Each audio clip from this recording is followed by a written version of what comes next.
أم فقيرة معهاش فلوس. بكرة عيد ميلاد ابنها الصغير، وكان نفسه في هدية عيد ميلاده. الأم قررت تنزل تشتغل عشان تعرف تجمع فلوس وتشتري الهدية، مع إنها كانت تعبانة لكن استحملت. اعملوا لايك وسبسكرايب للأم القوية. وبعد يوم شغل مرهق قدرت تجمع تمن الهدية وكانت سعيدة. راحت بسرعة محل الهدايا وقدرت تشتري هدية ابنها اللي كان نفسه فيها.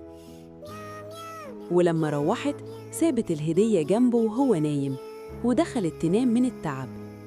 صحي تاني يوم لقى هدية عيد ميلاده، فرح وانبسط وراح على مامته وحضنها وشكرها، وعرف هي عملت إيه عشانه.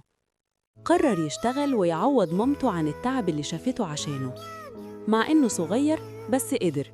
وبعد آخر اليوم روح بيته وفي درج مامته ساب الفلوس اللي كسبها هدية ليها.